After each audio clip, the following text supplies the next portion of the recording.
Estate sector पर एक नजरिया ले लेते हैं। याद रखिए 2024 में निफ्टी रियल एस्टेट इंडेक्स सबसे बड़ा सेक्टोरल गेनर रहा है और लग्जरी घरों की डिमांड और नए प्रोजेक्ट की तैयारी को लेकर हपटाउन के प्रमोटर रुशांक शाह अब हमारे साथ जुड़ चुके हैं।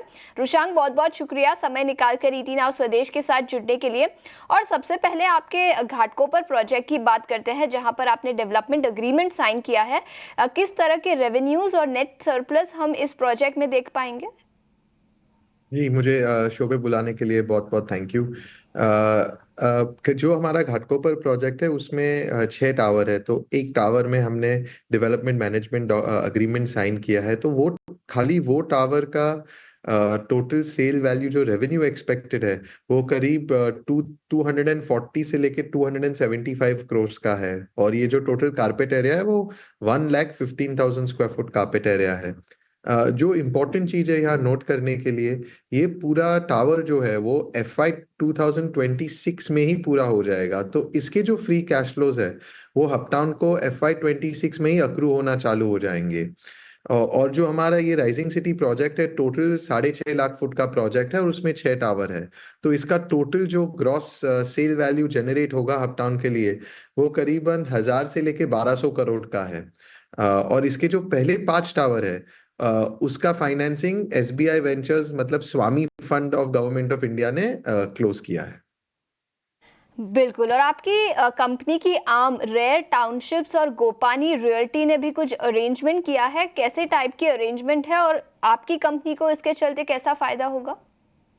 जी, जो गोपानी रियल्टी है वो भले रियल एस्टेट में एक नया प्लेयर है, हालांकि वो एक कैश रिच कॉर्पोरेट हाउस है। तो उनका जो पैसा प्रोजेक्ट में आता है, जो A6 टावर के लिए स्पेसिफिकली डेवलपमेंट मैनेजमेंट में जो पैसा आ रहा है, उस वो पैसे से हमको लगता है हपटाउन को भी काफी फायदा है, बिकॉज ये पेएबल व्हेन एबल स्ट्रक्चर में है। दैट इज, इसका पूरा रीपेमेंट खाली सेल्स सरप्लस से होता है प्रोजेक्ट से। इसका ये मतलब है कि there is no pressure quarter on quarter या मंथ ऑन मंथ रीपेमेंट का।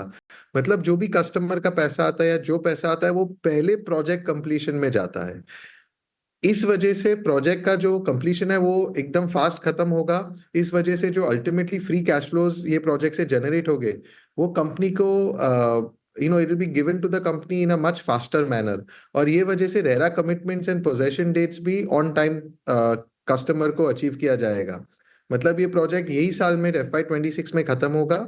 और ये जो भी पैसा गोपानी जी डाल रहे हैं वो पैसा जो है वो पेएबल व एनेबल स्ट्रक्चर में हपटाउन ने लिया हुआ है। तो हपटाउन के जो कॉर्पोरेट कैश फ्लोज है वो कई और अपॉर्चुनिटीज में यूज हो सकते हैं।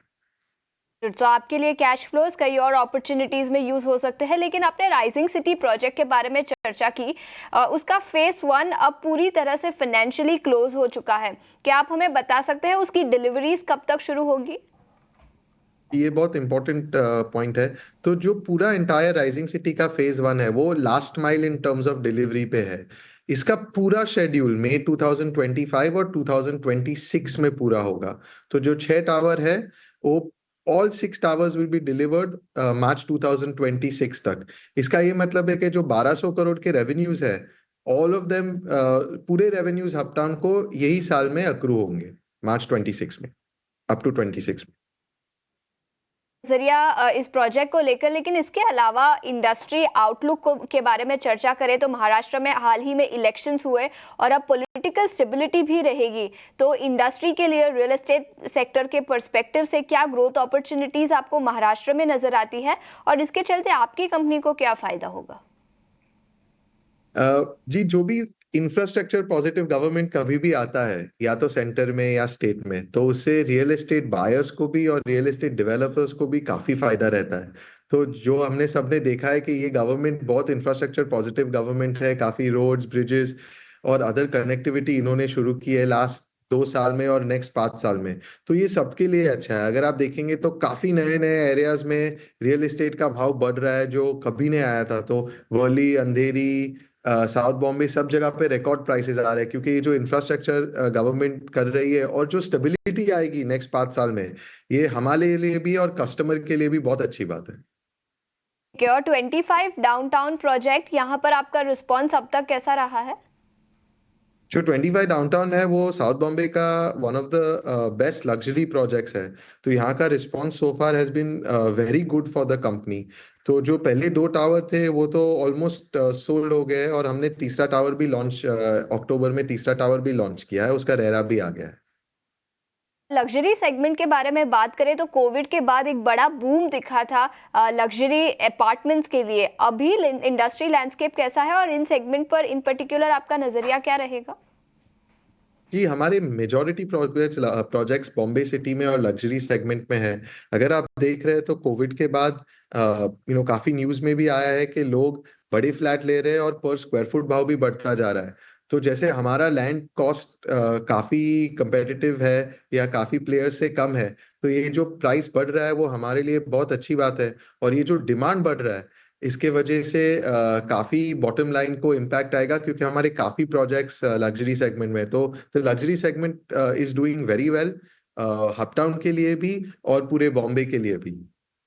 रुशांक, बहुत बहुत शुक्रिया समय निकालकर हमारे साथ जुड़ने के लिए और इंडस्ट्री डायनामिक्स और आपने कंपनी के कुछ नए प्रोजेक्ट लॉन्चेस के बारे में बताने के लिए। शुक्रिया समय निकालकर जुड़ने के लिए। 2024 के बाद 2025 में मिड कैप और स्मॉल कैप शेयरों में तेजी बरकरार रहेगी या नहीं, और नए साल में मिड कैप और स्मॉल कैप को लेकर ब्रोकरेज की क्या राय है, ये बताने के लिए अब हमारे साथ गौरव जुड़ चुके हैं। गौरव, बताएं क्या डिटेल्स है और 2025 ब्रॉडर मार्केट्स के लिए कैसा रह सकता है? जी हाँ, तो बात करते हैं 2024 की। हमने देखा था कि स्मॉल कैप और मिड कैप में जो रैली थी वो वैसे ही कंटिन्यू रही थी। 2023 से ये जो रैली है वो हम लोग देख रहे थे स्मॉल और मिड कैप्स में। और इस साल की अगर बात करें तो इस साल में भी कहीं पे ये जो आउट परफॉर्मेंस है वो बरकरार रहा है, अगर हम बात करें लार्ज कैप के साथ उसको कंपेयर करें तो।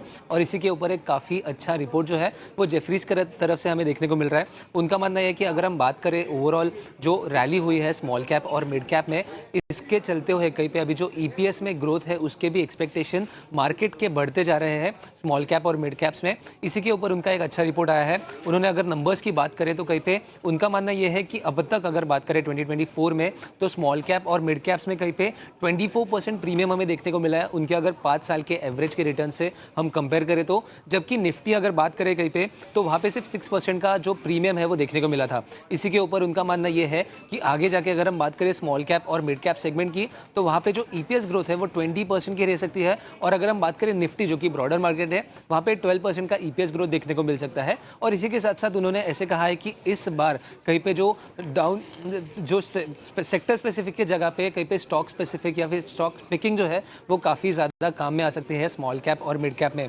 इसी के साथ साथ उन्होंने कहीं पे बॉटम अप अप्रोच जो है वो उन्होंने दिया है, सलाह दी है बॉटम अप अप्रोच की। और इसी के साथ साथ कुछ ऐसे स्टॉक्स भी उन्होंने कहा है जहाँ पे हमें देखने को मिल सकता है आगे जाके अपसाइड। तो सबसे पहले अगर हम बात करें ऐसे स्टॉक्स जहाँ पे उनका मानना है कि 35% से भी ज़्यादा केगर में हमें देखने को मिल सकता है ईपीएस में ही, तो उसमें आता है एम्बर, नाइका, कोलगेट, इसी के साथ साथ एंटेरो, भारतीय हेक्साकॉम, ऐसे कुछ स्टॉक्स है। इसी के साथ उनका मानना यह है कि कुछ ऐसे भी स्टॉक्स है जहाँ पे आरओई में हमें 5% से भी ज़्यादा ग्रोथ देखने को मिल सकते हैं। और उसमें आते हैं कोलगेट, जुबिलेंट फूड्स, वोल्टा जैसे कुछ ऐसे स्टॉक्स जो स्मॉल कैप और मिड कैप में है। और आखिर में उन्होंने ऐसे भी कुछ स्टॉक्स लिस्ट किए हैं जहाँ पे 40% से भी ज़्यादा एक डिस्काउंट जो है वो हमें देखने को मिल रहा है फिलहाल वैल्यूएशन के बेसिस पे। और उसमें कुछ ऐसे स्टॉक्स है जो जहाँ पे उनका बाय रेटिंग बरकरार है। उसमें आते हैं अल्कार्गो लॉजिस्टिक्स, न्यूजेन, एचईजी, केईआई। तो कई सारे स्टॉक्स जो है वो उन्होंने हाईलाइट किए हैं यहाँ पे। बट ओवरऑल उनका मानना यह है कि आगे जाके कहीं पे बॉटम अप अप्रोच जो है वो ज़्यादा बेहतर रहेगा स्मॉल कैप और मिड कैप के लिए। तो 2025 में ये स्मॉल कैप और मिड कैप की रैली कंटिन्यू रहेगी या नहीं वो देखना काफ़ी ज़रूरी रहेगा। बट फिलहाल के लिए जेफरीज की तरफ से कुछ ऐसे नाम जहाँ पे एक अच्छा जो बुलिश व्यू है वो बनते हुए देखने को मिल रहा है।